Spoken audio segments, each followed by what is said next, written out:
Well, hello people. Unusually it's another sunny day in the UK, and it's going to be reasonably warm. But it's just another day of being bombarded by how great and wonderful these femons are on our planet. And of course nearly all femons pretty much everywhere believe it. They actually do believe they're the center of the universe.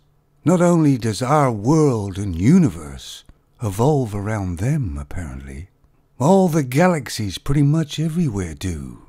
You only have to talk to a femon for a very short time before they start mentioning themselves. Have you noticed that? The conversation becomes about them and their life. You just turn into a soundboard for them. I mean, that's why when they write say, a movie or a book, the whole book and movie is all about femons. Even if they direct a movie, they make it all about femons. To the point where there's actually nothing else in the story or film. And it's funny really, because so many scenarios have been done. Even I actually said one, where if the femons were taken up and there was no femons left on the planet, not a lot actually would change, except we'd have to worry about replenishing the population. Then going quite a way back, when the femons apparently all went on strike, nobody hardly goddamn noticed. And like I've said before, arrogance is usually connected to a man or a male. But if you actually think about it, most femons are full of their arrogance, aren't they? They really have turned into quite an obnoxious species. There's a femon I go into a store nearly every other day to go to work and get some stuff. Then there's a femon serving usually the same one every day. Then of course you get a little bit of talking going on, and straight away it turns into about her. And this femon isn't a young femon. I mean, does she really believe I'm interested in her life in any real way? Or maybe she believes I just don't have a life at all.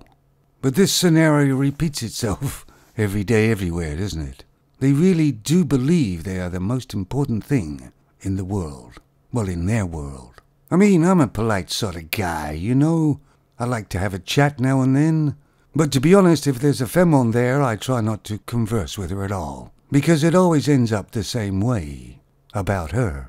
And whoever mentioned that it was going to be the victimhood year for femons was absolutely correct, weren't they?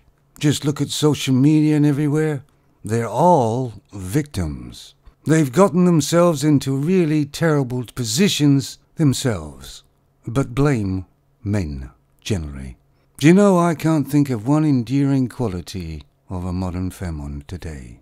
And males are doing the right thing by walking away from them, staying away from them.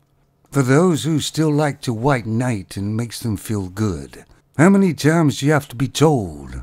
They don't need no man. They're all empowered now. They're not your responsibility anymore. Males have always been the safety net for femons. They badmouth men. They shame men. A lot of times they treat men with contempt. But when the shit hits the fan, that's the first person they go to for help. Don't give it to them, guys. Your life is just as important as a femon's. Actually, probably much more. They are no longer the prize. You are. Remember that. Have a nice day.